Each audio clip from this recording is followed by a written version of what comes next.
Ouzbek Erika, le podcast qui explore le futur.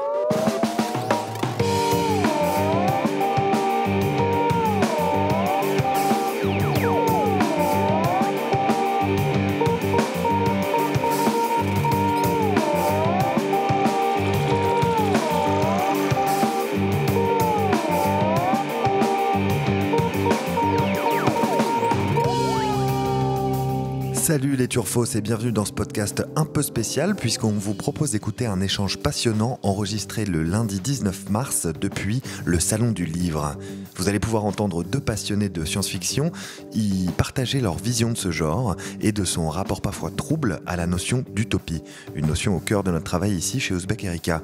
Marion Mazorik, la fondatrice de la maison d'édition Le Diable Vauvert, qui publie de nombreux ouvrages de science-fiction, y discute avec Pierre Bordage, l'un des écrivains français du genre les plus prolifiques. Je ne vais pas vous en dire plus, mais j'espère que ça vous intéressera autant que j'ai pris plaisir à animer cette discussion. Et je vous dis donc à bientôt sur les réseaux. D'ici là, bonne écoute, et on se retrouve tout de suite au Salon du Livre.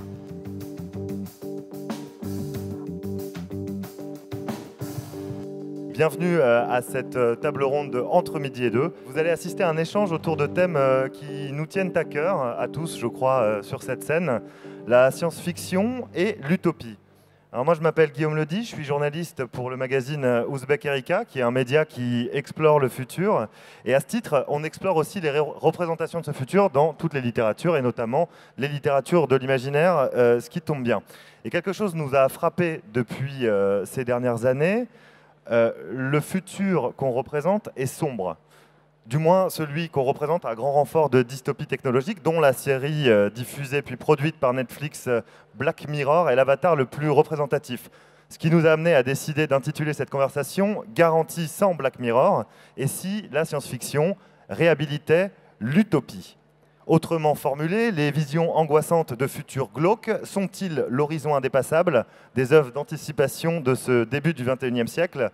Et une autre science-fiction plus positive et, osons le mot, utopique, est-elle possible ? Alors de tout ça, on va en parler avec Marion Mazorik, que j'ai l'honneur de recevoir et de rencontrer, qui est éditrice et fondatrice en 2000 de la maison Le Diable Vauvert, qu'elle développe depuis Le Gard pour décloisonner le milieu de l'édition, un peu trop parisien à son goût, à ce que j'ai cru comprendre. Elle prône une littérature moderne, non conformiste et accessible, et a participé au nouvel élan de la SF française dans les années 90, admiratrice de Stephen King notamment. Elle édite depuis 2001 Pierre Bordage, qui, ça tombe bien, est à ma droite. Alors Pierre Bordage, on ne le présente plus. Il est souvent décrit comme un conteur hors pair. Véritable ascète, voire janséniste de la littérature et de l'écrit. Il publie depuis 1993 des œuvres de science-fiction et de fantasy. Fonctionnant souvent en cycle, ses œuvres abordent la quête de spiritualité et questionnent notre rapport à la science et aux autorités sociales et religieuses, tout en prenant un humanisme profond. Au point qu'il détient le record de vente pour un auteur de SF français, bravo. Une SF humaniste qui, bien que parfois violente, dénonce les structures sociales qui aboutissent à la destruction, mais reste fondamentalement optimiste sur la nature humaine. Bonjour Pierre et merci. Bonjour, merci de me recevoir.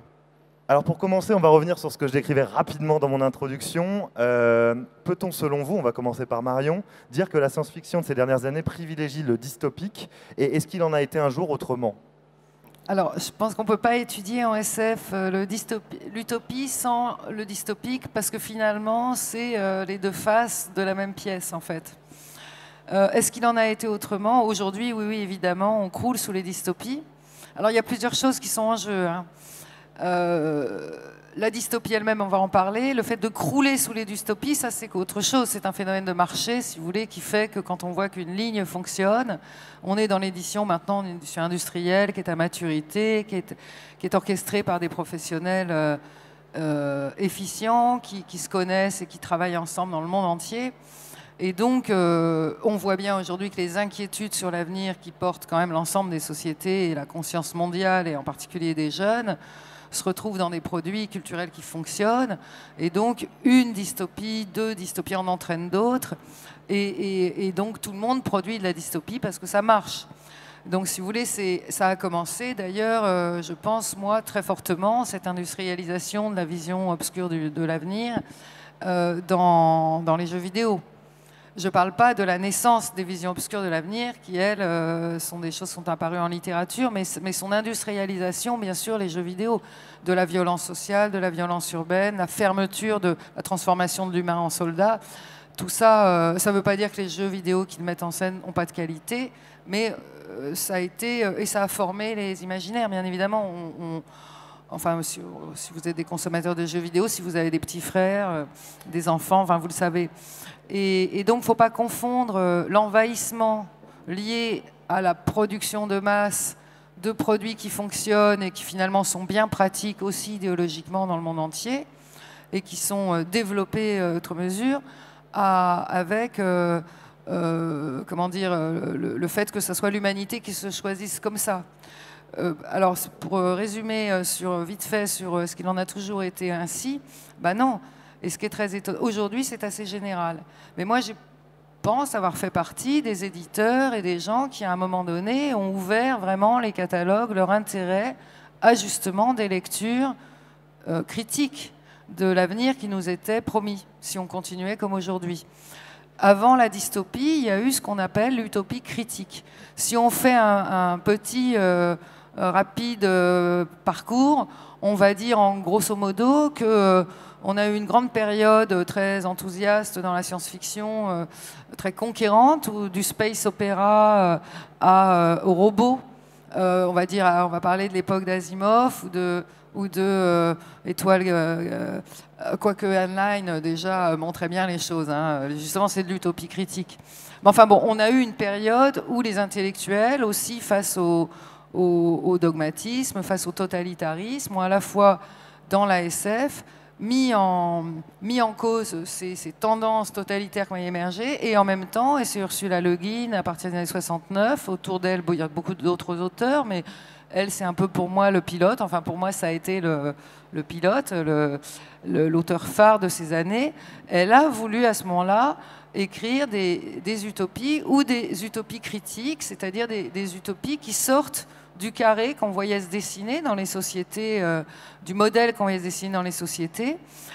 L'utopie, c'est ça, c'est dire si on pouvait penser autrement que le monde qui nous est donné à penser. Et ce mécanisme d'utopie est devenu une utopie critique, c'est-à-dire des utopies qui montraient les risques justement totalitaires, parce que quand même, je vous rappelle que le siècle dernier, c'était la montée des totalitarismes et de la guerre froide, donc il y a eu vraiment des époques dans les années 60, 70 très lourdes, et on avait peur de la guerre, et on voyait aussi des totalitarismes s'installer. Dans les années 70, l'Amérique commence à gendarmer le monde, on a les officines de contrôle des populations et des États qui se mettent en place dans tous les pays, la torture commence. Bon, évidemment, le stalinisme, le Pol Pot, enfin moi je ne vais pas faire la liste des dictateurs qui émergent, mais... Et donc dans la SF, on commence à montrer, à essayer de chercher, c'est un peu ça le motif, est-ce qu'on peut inventer d'autres modèles de comportement, et est-ce qu'on peut sortir du mode de pensée qui nous est... Et ça, c'est la fonction rebelle et la fonction... subversive de la SF, elle a été immédiatement travaillée. De l'utopie critique, on est passé à la dystopie critique, c'est-à-dire à des auteurs qui ont voulu alerter. Et pour moi, alors là, par exemple, Pierre Bordage en fait partie. Il y en a d'autres. On va peut-être effectivement. Et donc voilà ce mouvement. Donc ça n'a pas toujours été le cas. Et si aujourd'hui on a plus des dystopies d'alerte que des utopies critiques, c'est parce qu'on ne voit pas comment, pourquoi, enfin la SF n'invente pas plus, les écrivains de SF ne sont pas des magiciens dans le monde, c'est-à-dire que le monde entier en ce moment, il peine à inventer des contre-modèles ou à sortir de cette espèce de fatalité qui nous transforme en consommateurs, en guerriers, etc., et dont on va parler, j'imagine. Vous avez justement insisté sur le côté miroir déformant de nos sociétés, de la SF et de l'anticipation. Donc, en tant qu'auteur, Pierre Bordage, est-ce que c'est difficile d'imaginer des futurs souhaitables? Est-ce que c'est un exercice plus dur que de projeter simplement, enfin simplement non, mais que de projeter les potentielles dérives de nos sociétés? Pour moi, il est carrément impossible d'inventer un futur heureux parce que Si on demande à chacune des personnes présentes ici dans cette salle ce que c'est que la définition du bonheur, on va avoir 50 définitions différentes ou 80 définitions différentes. Et on ne peut pas imposer, à mon avis, un modèle de société à des gens qui sont totalement différents. Ça reviendrait à faire ce que disait Marion, c'est-à-dire un totalitarisme. Du bonheur, le totalitarisme du bonheur. Du bonheur, voilà. Le bonheur pour tous d'une certaine façon. Et on l'a vécu dans l'histoire de plein de façons. On parlait du communisme, bon, ça c'était aussi le bonheur pour tous d'une certaine façon. La Révolution française elle-même a essayé de définir ce que c'était le bonheur pour tous, avec une sorte de définition du citoyen, etc. Et ça ne marche jamais, quoi. Donc ça ne marche jamais. Donc je pense que l'auteur de science-fiction, il se passe, enfin, pour ce qui me concerne, parce que je ne sais pas les autres peut-être, moi je me vois mal imposer une idée de bonheur à tout le monde. Ça ne m'intéresse pas. De toute façon, bon. Mais ce qui m'intéresse, c'est plutôt de décortiquer les mécanismes qui conduisent au malheur, de toute façon. Donc dans la dystopie m'intéresse parce qu'elle elle permet d'étudier les mécanismes qui amènent à une certaine situation. Et c'est une des fonctions de la SF, c'est une des fonctions de la mythologie d'ailleurs aussi. C'est-à-dire que le héros, selon la définition du héros mille visages de Joseph Campbell, le héros se met en route quand le monde va mal. Quand le monde va bien, personne ne se met en route. Tout le monde reste dans son coin, personne ne bouge. Il faut une situation de crise pour que ça bouge. Et c'est à ce moment-là que des gens se lèvent et vont essayer de changer le cours des choses et vont, à l'issue d'un parcours plus ou moins initiatique, ramener quelque chose de différent dans le monde. Bon, c'est plutôt ça qui m'intéresse parce que je suis incapable d'imposer... Je ne sais pas ce que c'est que le bonheur. Pour tout le monde, ça n'existe pas. Moi, j'ai une certaine définition du bonheur, ou j'ai une certaine envie de bonheur, ou j'ai un certain cheminement vers le bonheur, mais ça ne correspond pas du tout au vôtre. Donc, en quoi est-ce que moi, j'aurais le droit d'imposer ma vision du bonheur à quelqu'un ? Je pense que c'est impossible. Et souvent, d'ailleurs, les utopies virent au totalitarisme parce que le XXe siècle était vraiment un exemple. Et je repars sur la Révolution parce que je pense que c'est un laboratoire des totalitarismes du XXe siècle et que ça se développe au XXe siècle comme le nazisme, qui est une sorte d'utopie, finalement, avec l'homme pur, parfait, etc., le l'arien, le communisme, société idéale, enfin, etc. Et tous débouchent sur des catastrophes. Donc, à chaque fois qu'on a voulu imposer un système... pour tout le monde, un système de bonheur pour tout le monde, ça n'a jamais fonctionné. Donc moi, en tant qu'auteur, je ne vois pas comment je pourrais imposer un système de bonheur. Mais l'utopie, si on prend l'utopie en littérature, de Thomas More à Fourier et à beaucoup d'autres textes, et c'est pas... c'était justement pas l'invention d'un monde idéal. Moi, je me souviens d'avoir lu un roman de SF à l'adolescence, dont j'ai malheureusement perdu le nom de l'auteur, qui racontait une civilisation extraterrestre où le travail n'existait pas. Et c'était très très intéressant, et c'était pas du tout un modèle, parce qu'on voit bien que les humains, s'ils travaillent pas, ils se flinguent parce qu'ils dépriment. Je sais plus quel sociologue a dit ça, mais c'est vrai. Et c'était très intéressant. L'utopie, en fait, elle a plus été... Alors voilà, il y a une situation française par rapport à l'utopie qui n'a rien à voir avec le reste du monde. Les utopies, on les a vues naître dans le monde anglo-saxon, pas en France. À part au 19e et au siècle où s'invente l'idée révolutionnaire. Et pourquoi ? Parce que justement, je pense qu'il y a un traumatisme français humaniste qui est lié au communisme, à la trace de la Révolution française. C'est-à-dire que la Révolution française, c'est pas que le bain de sang, et ce que tu dis Pierre, c'est aussi la Déclaration des droits de l'homme. Et c'est très intéressant, et tu vois Pierre, toi tu décris toujours des personnages qui sont à la fois noirs et blancs. Ben, l'histoire, c'est pareil. Et la Révolution française, elle est comme tes personnages, comme Absalom.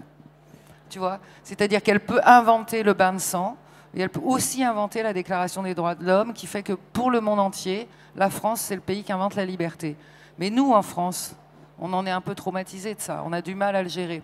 Ça veut dire que jusqu'aux années 80, la Révolution française est un modèle, 80, 90, 2000. Et si on fait l'historiographie de la Révolution française, à partir de 2000 et maintenant... Le mantra collectif, c'est la Révolution française, c'est l'horreur. Dans les deux cas, c'est une vraie erreur, à mon avis. Moi, ce que je pense, c'est que si on considère l'utopie, et c'est très français ça, comme le modèle de société, on est dans un monde en France, on a toujours été dans la délégation politique. C'est-à-dire qu'on a toujours eu des rois ou des représentants. D'ailleurs, il n'y a pas de femmes dans les institutions en France, contrairement aux autres pays. On est vraiment dans un pays de la délégation. Depuis là, Michel Perrault l'explique très bien dans son Histoire des femmes. On est dans un pays où on délègue finalement à une institution, à l'État, au père symbolique, etc., le pouvoir de s'occuper de nous. Et ça, c'est français. sécurité sociale, etc. Mais du coup, on délègue aussi le soin de faire la politique pour nous. Donc chez nous, c'est soit une utopie, c'est le modèle vers lequel aller, soit il n'en faut pas. Ce que tu viens de dire, Pierre. Et là, je suis désolée de dire que non, l'utopie, c'est pas ça. L'utopie peut ne pas du tout être un modèle. L'utopie, c'est une manière de sortir, c'est pour ça que la SF s'en est beaucoup emparée, du cercle de la pensée collective qui nous en sert. Aujourd'hui, je suis désolée, mais on pourrait très bien écrire sur les animaux. On pourrait très bien écrire des dystopies ou des utopies. Et d'ailleurs, moi, j'en ai lu. J'ai lu Mare stellaire de David Brin, j'ai lu Mittal d'Heyerdahl, Le Chant du Drille. J'ai lu beaucoup de livres où on n'a pas une utopie en acte, on a un désir d'une utopie où on serait dans un monde où on n'aurait plus besoin de massacrer le vivant comme des prédateurs pour se nourrir.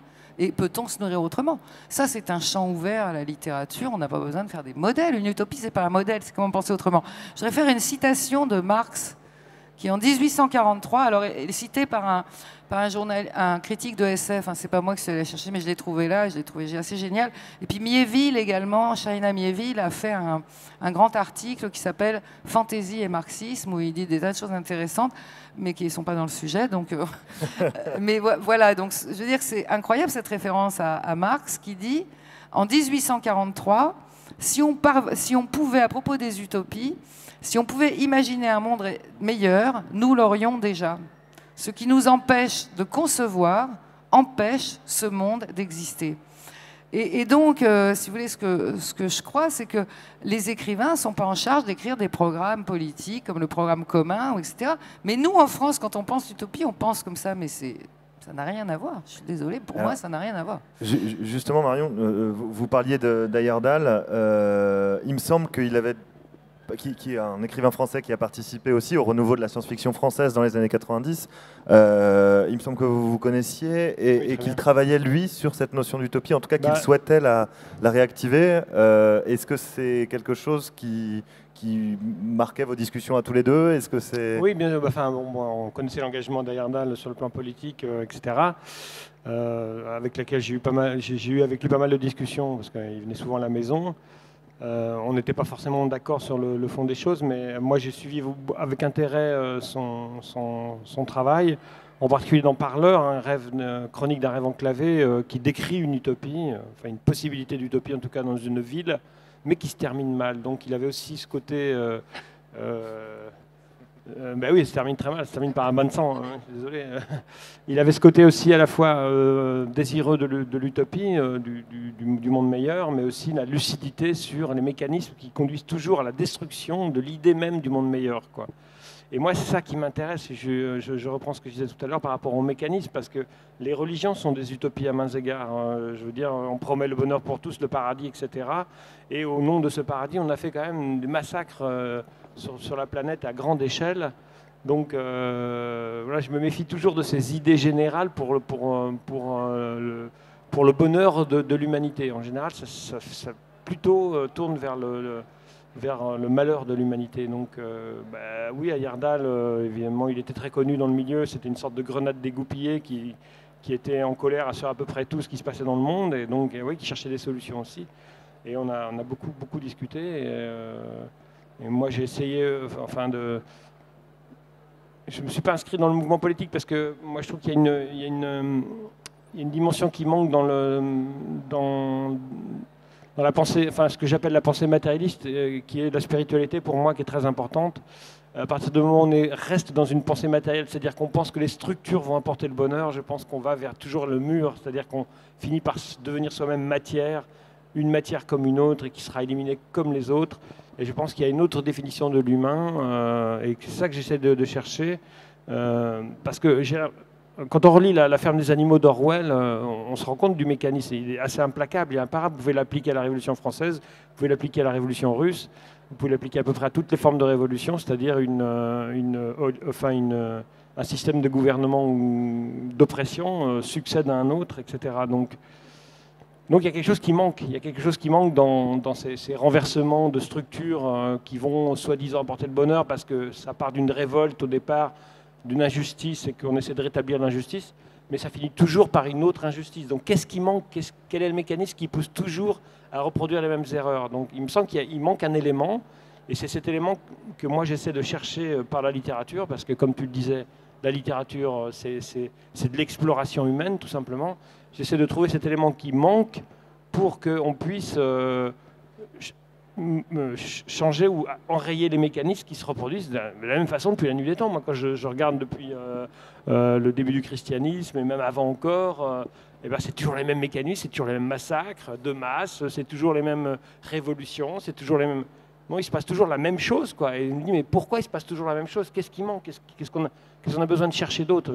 Pour moi, la réponse, peut-être, parce que je n'ai pas aucune certitude en aucune manière, c'est d'essayer d'explorer la véritable spiritualité, parce que, et là je pense, mais bon, ça c'est mon point de vue, mais je veux l'imposer surtout à personne, qu'il y a une part divine dans l'homme, et j'essaie de trouver cette étincelle divine de création pour pouvoir changer les mécanismes, pour pouvoir arrêter d'être assimilé à la matière. Enfin, dès qu'on est assimilé à la matière, on devient de la matière, on est traité comme de la matière et on finit en matière, quoi. Et ça m'intéresse pas trop. La pensée matérialiste ne m'intéresse pas. C'est pour ça que la pensée marxiste ne m'intéresse pas trop, parce que je sens qu'elle va nous envoyer toujours dans les mêmes murs. Pas très matérialiste, tu sais. Enfin bon, je pense que sur la pensée marxiste, elle sera redécouverte, elle a beaucoup péché. Et puis de toute façon, en ce moment, on est dans un creux de la vague qui fait que... Donc on en reparlera de la pensée marxiste. Moi, je pense comme toi que je la connais bien, la pensée marxiste, mais je connais bien aussi pas mal d'autres pensées. Et finalement, la poétique du monde qui me séduit le plus, moi, c'est la vision chamanique de l'existence qui n'a rien à voir avec tout ça. Et quelque part, je te le dois, alors je le dis comme ça, mais tu es l'auteur, moi, qui m'a effectivement convaincu d'une chose, c'est que si utopie il y a, elle réside dans la transformation de nous-mêmes, c'est-à-dire non pas de nous-mêmes, comme je ne parle pas de transhumanisme du tout, non, de nous-mêmes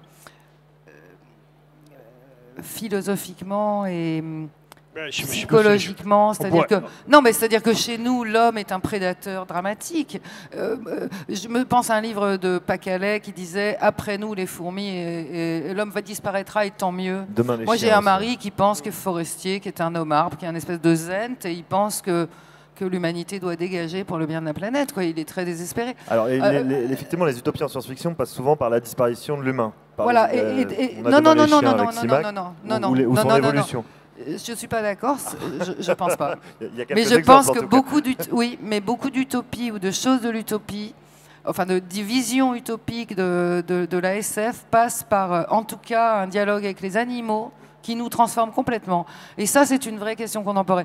Moi, je pense qu'effectivement, l'homme, il doit se transformer maintenant quand on regarde, se transformer psychologiquement, c'est-à-dire prendre conscience du fait qu'il est prédateur. Je pense aussi qu'il y a une chose radicale qui n'a jamais été expérimentée dans les utopies, parce que tu parles de marxisme, mais si tu veux, moi je pense que ce que tu dis, Pierre, honnêtement, ça je l'ai déjà entendu il y a 30 ans, je pense qu'on n'en est plus là, quoi, maintenant. D'ailleurs, une vraie question. Et c'est toi aussi qui l'as écrit dans tes livres. Sur le plan civilisationnel, la seule chose qu'on n'est pas... Et j'ai Joël Vintrebert dans cette salle qui a fait un livre d'une intelligence incroyable dont vous parlerez à la prochaine table ronde, qui s'appelle Pollen, mais qui est justement une vision d'une utopie qui foire. Et je voudrais reparler de Parleur et des utopies d'Heyerdahl. Tous les gens conscients, dès qu'ils construisent une espèce d'utopie, voient tout de suite sa limite. Joël, c'est une des rares à avoir expérimenté avec Ursula Le Guin et avec aussi... la servante Margaret Atwood, donc ça c'est des grands textes et en même temps c'est pas beaucoup de textes à avoir expérimenté ce qu'on n'a jamais expérimenté à l'échelle de la civilisation humaine ou si peu, c'est-à-dire un pouvoir qui soit pas fondé sur le masculin, la testostérone, la prédation, la bataille, l'affrontement. Alors excusez-moi, ça c'est pas marxiste, hein.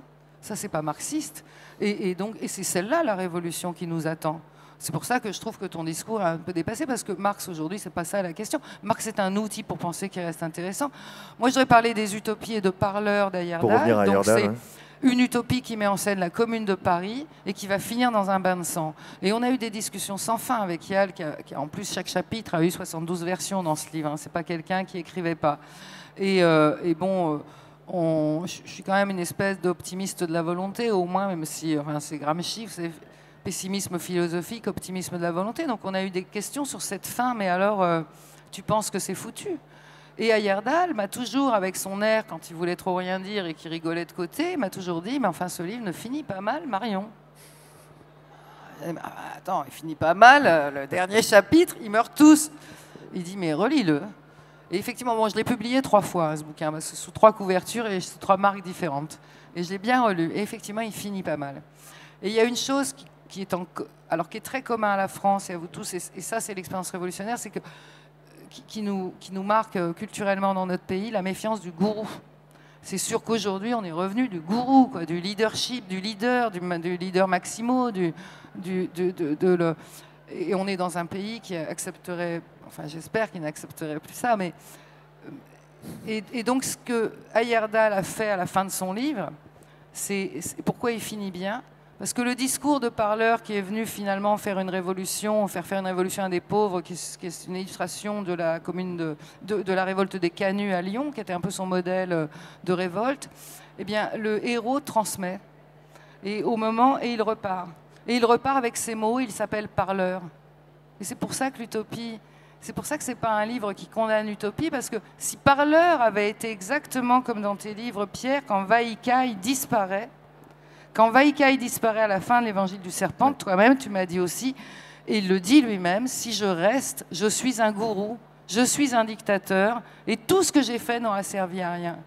Et Heyerdahl, à la fin de Parleur s'en va, il transmet ses couteaux à un jeune garçon qui continuera.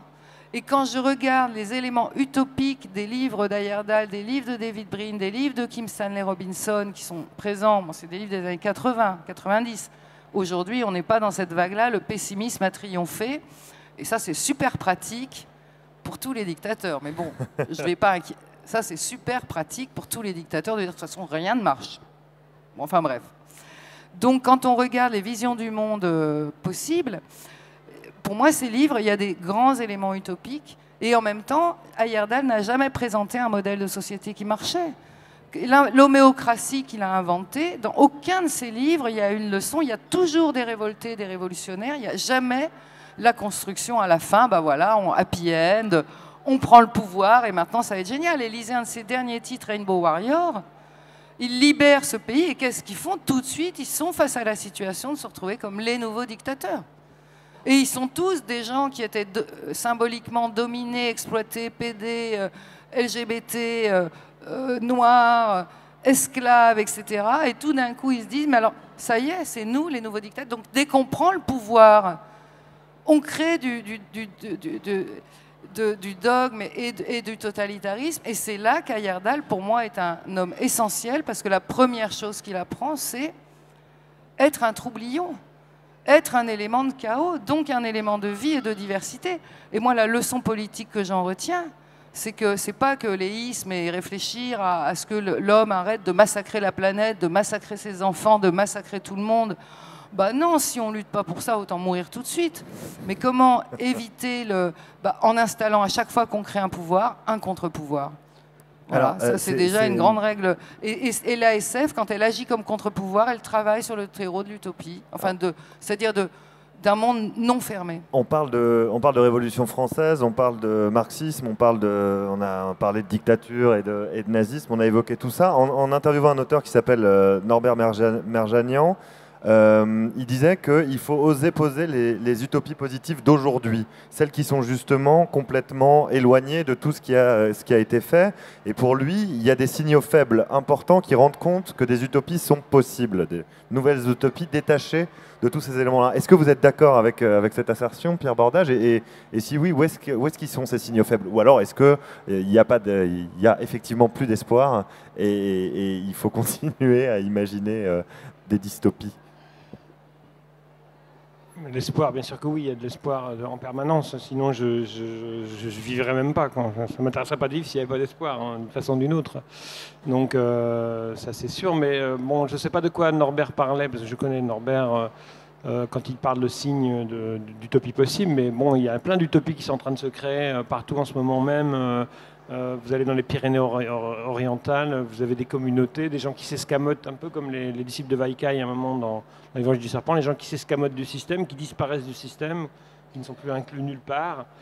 Bon, c'est des gens qui essaient de créer des utopies. Enfin, après, est-ce que ça fonctionne? Parce qu'on a eu le modèle des années 70 avec les communautés qui se sont quand même largement désagrégé par la suite. Donc bon voilà, après, ce qui est intéressant, c'est d'explorer l'humain en chacun, je pense. Je pense on parle déjà de post-humanisme, nouvelle utopie. Voilà, on va améliorer l'humain, on va le transformer, et nous n'avons pas encore atteint l'humain. C'est-à-dire qu'on va passer du non-humain au post-humain direct. Et donc je pense qu'on va manquer une sacrée marge du coup. Et tant qu'on n'a pas exploré ce qu'était l'humanité dans toutes ses dimensions, je pense que ce n'est pas la peine d'essayer d'aller voir ailleurs, quoi. Je pense qu'on a en nous toutes les ressources pour créer quelque chose de magnifique, mais qu'on ne sait pas les exploiter parce que nous sommes... Alors là, je vais citer un philosophe indien qui m'a beaucoup inspiré, qui s'appelle Krishnamurti. Il n'y a rien de nouveau. Notre pensée est vieille. Dès qu'on pense, on est dans des anciens systèmes de pensée qui nous conduisent toujours aux mêmes choses, en opposition permanente, en pour, contre, je suis d'accord, je ne suis pas d'accord, ce qui empêche d'avoir des choses, du monde, de l'évolution, une vision entièrement neuve. C'est ça qui serait intéressant, c'est essayer de se dégager de tout ce substrat-là qui nous habite pour essayer d'avoir du monde une vision entièrement neuve et créer quelque chose d'entièrement nouveau.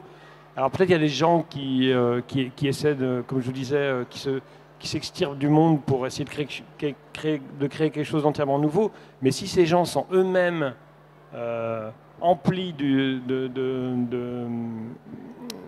substrat ancien qu'on véhicule, auquel on est nourri depuis tout le temps, et ben ils reproduiront les mêmes erreurs. Ce qui s'est passé dans la communauté hippie des années 70, c'est exactement la même chose, c'est que l'ego s'est manifesté, les gens ont pris le pouvoir, il y a d'un seul coup une vision matérialiste du monde qui fait que cette utopie se désagrège très rapidement, parce que simplement les gens ne se rendent pas compte qu'ils sont manipulés par des pensées très archaïques finalement. Donc est-ce qu'on est capable de s'extraire de ces pensées archaïques, capable de recréer quelque chose d'entièrement nouveau? Ça c'est la grande question.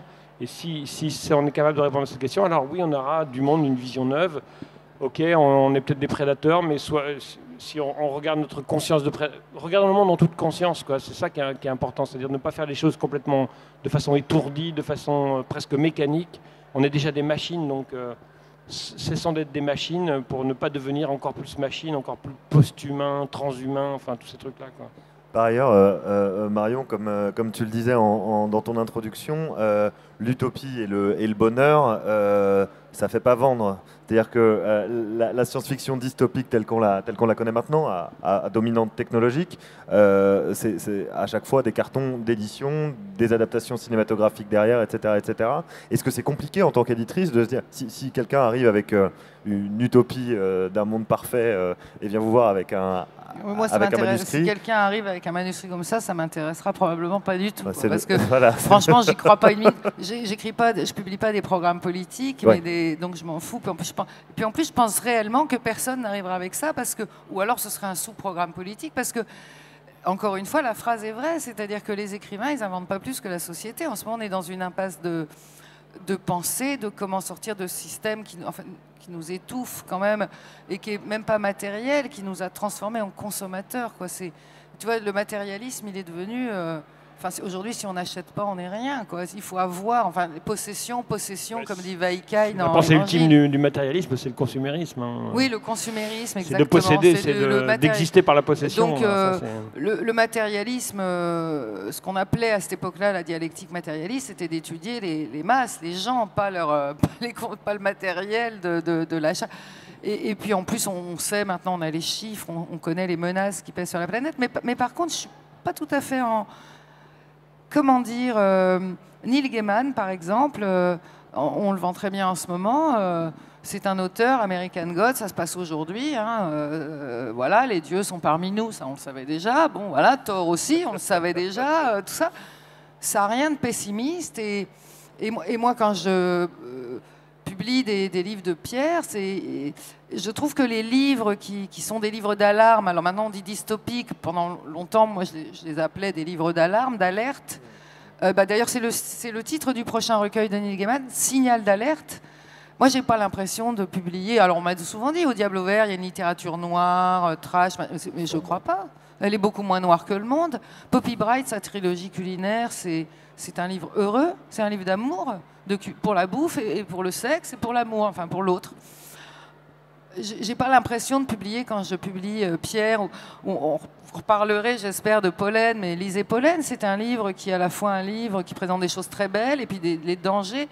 Et quand je parlais de ceux d'Heyerdahl ou David Brin ou Kim Stanley Robinson, c'est pas voilà le portrait. Au contraire, l'humain, il est toujours partagé entre ces deux postulations, comme dirait Baudelaire, vers le bas et vers le haut, et on a tout ça en nous.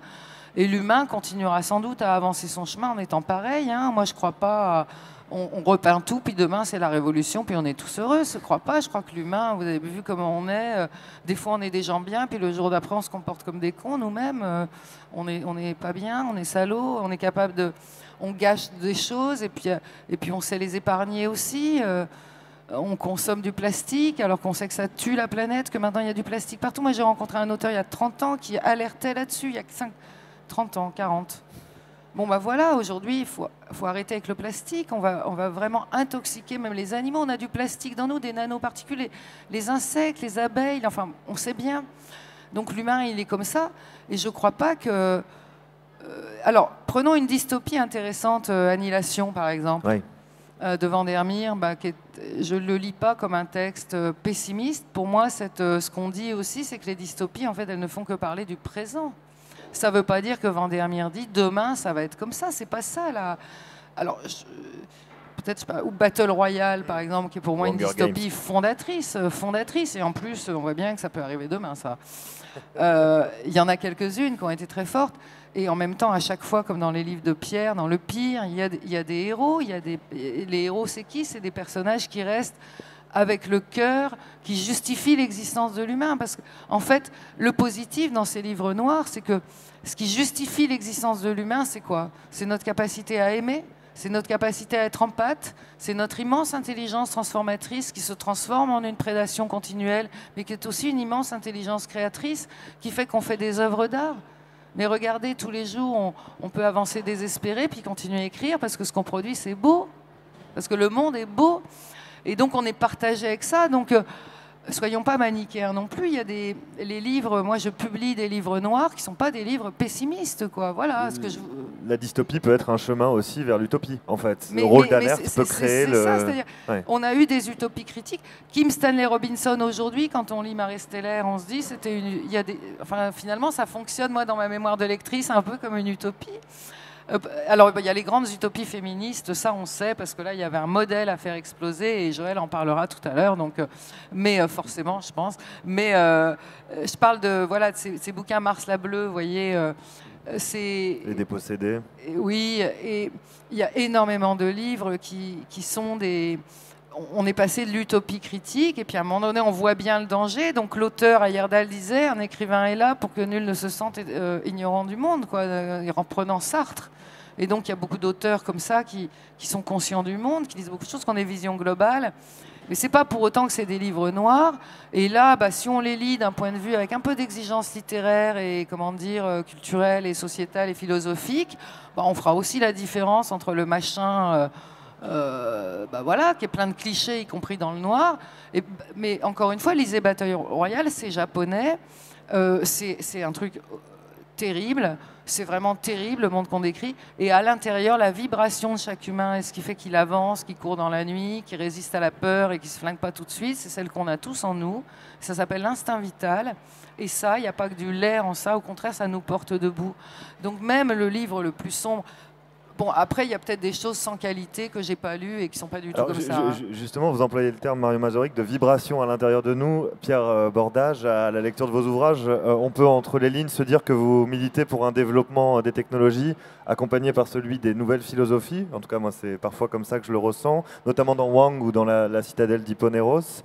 Utopie de la quête spirituelle, du cheminement interne, qui fait que des femmes et des hommes peuvent s'accepter eux-mêmes et dépasser les errements et les erreurs de l'humanité. Est-ce qu'on peut envisager qu'il s'agit là d'un chemin pour une science-fiction plus optimiste ou vers une utopie? Je ne vais pas vous faire dire que vous faites de l'utopie sans le savoir, mais qu'est-ce que ça vous inspire? Alors, je vais revenir à ce que je disais tout à l'heure. Je pense que pour moi, la véritable spiritualité, et c'est comme ça que j'ai toujours ressenti, est un chemin vers la liberté intérieure. Chaque chemin vers la liberté intérieure est différent l'un de l'autre. Chacun a son propre chemin vers la liberté intérieure. Je ne pense pas qu'il y ait de dogme ou de commandement pour accéder à ça. Donc oui, en ce sort, de toute façon, je suis quelqu'un de foncièrement optimiste, parce que si je n'étais pas optimiste, je n'écrirais pas. Ça veut dire que je condamnerais les gens à mort en les emmenant dans des dystopies sans espoir, etc. Et ça ne m'intéresse pas. Ce qui m'intéresse, c'est de montrer qu'il y a des chemins possibles, qu'il y a des ouvertures possibles, qu'il y a de la lumière au bout du tunnel. Mais je ne sais pas quelle est la nature de la lumière, mais je sais qu'il y en a une au bout du tunnel et que c'est vers celle-là qu'il faut aller. Parce que là, il y a peut-être quelque chose d'autre qui va s'ouvrir. Donc en ce sens-là, oui, je suis quelqu'un de fondamentalement optimiste. Si j'écrivais un livre qui, à la fin du livre, je fermais la porte au nez du lecteur en disant « Mon pauvre vieux, tu n'as aucun espoir, tu n'as plus qu'à être jeté dans la Seine ou la Loire selon sa région, ou la Garonne, là où j'habite. » Non, je ne suis pas là pour pousser les gens à se jeter dans l'eau, mais pour leur dire, avec un cheminement, si on remet en cause... si on change, on explore des chemins différents, alors on peut peut-être arriver à quelque chose de nouveau. En ce sens-là, oui, je suis très optimiste, mais je ne pense pas conduire vers l'utopie. Je pense que j'invite chacun, finalement, à suivre son chemin intérieur, profond, pour aller vers quelque chose qui lui ressemble à lui. Et je pense que nous sommes tous différents, et c'est nos différences qui font la richesse de l'humanité. Donc c'est à chacun de trouver sa différence et d'ajouter sa différence. On pourrait dire que c'est en quelque sorte l'espace laïque rêvé, quoi, c'est-à-dire un espace où chacun peut exprimer ce qu'il est réellement, et non pas l'espace laïque tel qu'il est vécu actuellement, c'est-à-dire un espace combattant d'où on exclut. Donc on devrait inclure un maximum. Une société devrait permettre à chacun d'explorer ses propres voies, je pense. Bon voilà, s'il y a de l'utopie, c'est là-dedans que mais je n'ai pas de système global. Pour moi, ça n'existe pas, parce que dès qu'un système se globalise, ça devient très compliqué. Donc, donc j'ai quand même réussi à vous faire dire qu'il y a un élément d'utopie dans votre œuvre, quand même. Il y a un élément d'espoir. Alors, si l'espoir peut se traduire par l'utopie, parlons d'utopie, mais c'est oui un... Si, il y a un vrai élément d'espoir. La fin de la trilogie des prophéties, la fin des Dames Blanches, je suis désolée, c'est la mise en scène, et d'ailleurs dans la SF, ça n'a pas toujours été... je ne suis pas désolée. Alors. Mais c'est vrai que je ne suis pas désolée du tout d'ailleurs, mais dans la SF, ça a été d'ailleurs plus ou moins bien entendu, ces fins, mais c'est vraiment des fins qui appellent à l'agrandissement de la capacité d'amour et de réception du monde par chacun. C'est des fins métaphoriques, et elles sont magnifiques, elles sont très positives. Et c'est ça, pour moi, s'il y a un homme nouveau un jour, celui dont Pacalet parle en creux, c'est celui-là, c'est-à-dire travailler sur notre intelligence fait de nous des prédateurs.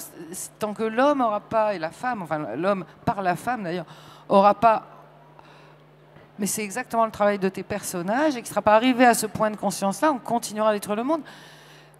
Ça j'en suis convaincue. Et donc, c'est un élément très positif qui nous fait... Moi, je publie des livres, je pense, au fond du fond, on est éditeur parce qu'on pense que ça change le monde, les livres. Et donc, je publie des auteurs dont je pense qu'ils font du bien au monde, même quand c'est très noir. Et toi, Pierre, tu es au premier rang de cela. Et pour moi, tu es un auteur, mais Ayardal aussi, qui nourrit une énergie à... non pas publier un monde nouveau, mais inventer, enfin, faire en sorte que l'humanité se survive à elle-même, parce que on a fait des enfants et qu'on voudrait pas... Non, mais là, tu as prononcé le maître mot, c'est amour, et c'est celui qu'on n'ose pas poser, mais je pense que ce qui fait de l'optimisme ou le pessimisme d'un auteur, c'est d'explorer ses personnages avec amour, parce que je pense que finalement, quand on est auteur, on plonge dans l'humanité, dans tous ses états, et on va rencontrer toutes formes de personnages, toutes formes de déviance humaine, d'horreur, de bonté, de beauté, et c'est d'accepter toute l'humanité dans toutes ses dimensions.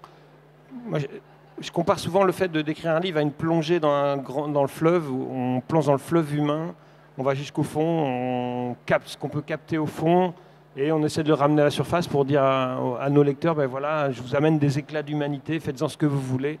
Mais de toute façon, je suis allé les chercher avec amour, et ça, c'est je pense, fondamental dans une œuvre. Et c'est drôle parce que David Foster Wallace, qui a écrit de tout, dont de la science-fiction évidemment, parce qu'il a écrit de tout, c'est une écriture globale, voilà. Et a écrit un petit texte qui s'appelle C'est de l'eau, qui est un discours qu'il a prononcé 10 ans avant son suicide ou 15 ans avant son suicide, aux étudiants de l'université où il avait fait ses études, et c'était un discours de fin d'études, donc de remise de diplôme. Ça s'appelle C'est de l'eau, et ce texte est sublime. C'est le texte de quelqu'un qui est en douleur existentielle profonde, et en douleur d'empathie au monde, d'un monde qui lui fait peur. Il suffit de lire ses livres. Et lui, il n'a pas réussi à vivre, il s'est tué, il s'est pendu à 40, enfin même pas à 50 ans.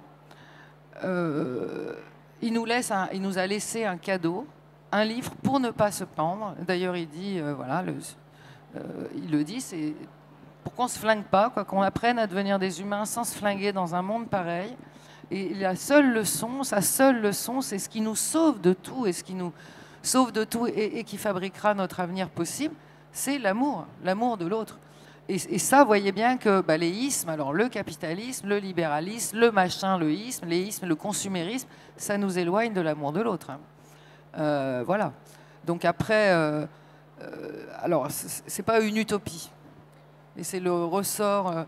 Ça peut être un ressort à une forme d'utopie. C'est le ressort qui nous permet. Ouais. Mais quand même sur les dystopies qui sortent aujourd'hui, moi je tiens à dire que c'est pas vrai que les dystopies qui sortent et qui fonctionnent, c'est pas des dystopies. Vous sortez d'une dystopie, vous êtes ado, vous flinguez. C'est le contraire. Vous allez en racheter d'autres. Vous vivez, vous sortez avec vos copains, ça vous met en joie. Donc, moi, ça serait un vrai malentendu, à mon avis, de penser que les dystopies font du mal à la jeunesse et vont transformer nos jeunes, peut-être en... le problème, c'est la disparition des utopies. Le problème, c'est le fait de poser comme un discours unique l'inéluctabilité du monde où on est. Et c'est peut-être ce que font idéologiquement les dystopies. Mais à part ça, les dystopies, elles fonctionnent, elles finissent bien, il y a des happy ends, et au contraire, les héros, ils gagnent à la fin, etc. Sinon, elles ne se vendent pas. Et je suis désolée. Donc, les gamins qui achètent des dystopies, eh ben, tout simplement, ils font ce que fait tout le monde, c'est-à-dire qu'ils achètent des livres, des œuvres d'art, ou pas des œuvres d'art, des produits de plaisir ou de consommation qui répondent à leurs angoisses contemporaines. Et la SF ne fait que ça depuis toujours. Elle pose en fiche le monde d'aujourd'hui et elle révèle ses angoisses. C'est ce qu'a dit récemment un jeune auteur de SF dans une interview, une grosse interview dans le Nouvel Obs. Il a dit, mais les dystopies à la SF, de toute façon, ne sont là que pour manifester, sortir, ce qui est très simple psychologiquement, les angoisses liées à l'aujourd'hui. Mais ce n'est pas du tout des livres suicidaires. On lit des dystopies parce que le monde fait peur. Et heureusement qu'il y a des dystopies. Tous les psys vous diront qu'il vaut mieux avoir des dystopies dans un monde qui va mal que des bouquins utopistes qui ne répondraient pas aux questions présentes. Donc les dystopies, il ne faut pas croire que c'est des... Ça peut être de mauvais bouquins quand c'est à la puissance industrielle, mais ce n'est pas des livres dangereux pour la jeunesse, c'est le monde qui est dangereux pour la jeunesse. Oui, les contes sont des dystopies. Les parents qui vont perdre leurs enfants dans la forêt, la marâtre qui ne supporte pas qu'il y ait quelqu'un de plus belle qu'elle. Non, mais les pires dystopies, c'est les contes, et en particulier celui où un père dévore ses enfants. Par exemple, ou le petit Pousset, la famille qui abandonne. Enfin, il faut voir un peu les dystopies des époques où on s'angoissait. Alors, quand les contes ont été inventés, il faut savoir que jusqu'après Rousseau, je dis ça parce que Rousseau est souvent... Rousseau, salaud, il abandonnait ses enfants. Donc, jusqu'après Rousseau, en fait, on n'élevait pas ses enfants, sauf 25% de la population. Soit la très pauvre, soit les très riches qui pouvaient, mais les très riches avaient du mal. On n'élevait pas ses enfants, en France et dans l'Europe, on n'élevait pas ses enfants. Le mariage d'amour est né au 19e siècle, à partir du moment où les gens ont quitté la campagne et qu'il y a eu des ouvrières et des gens célibataires dans les villes parce qu'ils étaient travailleurs. Il y a des choses, il faut quand même un peu faire de l'histoire, ça remet les idées en place. Mais voilà, donc on avait des dystopies à l'époque des contes qui correspondaient aux pressions du monde. Et alors là, voilà, on mangeait ses enfants, on les abandonnait dans les forêts. Enfin, c'était un peu autre chose. Même de Perrault, les mythologies, c'est voilà, c'est ce que j'allais dire. Vous avez beaucoup. Chronos, c'est une dystopie. Tout le monde sait. Gilgamesh, c'est une dystopie. Voilà, son copain est mort, donc voilà, il va chercher la plante de l'immortalité quelque part au fond de l'eau. Moi, ça commence toujours mal, les histoires. Mais sinon, s'il n'y a pas cette situation de crise, il n'y a personne qui va bouger, encore une fois. Donc, le principe même de ces récits, c'est le fait que le monde est disharmonieux à un moment et que le héros va essayer de faire un voyage pour ramener une forme d'harmonie, en tout cas. Bon, eh ben écoutez, merci à tous les deux pour cette conversation. C'était, j'espère, enrichissant. Merci à vous, Marion Mazoric. Merci Pierre Bordage et merci à vous toutes et tous de nous avoir écoutés et suivis aujourd'hui. Merci.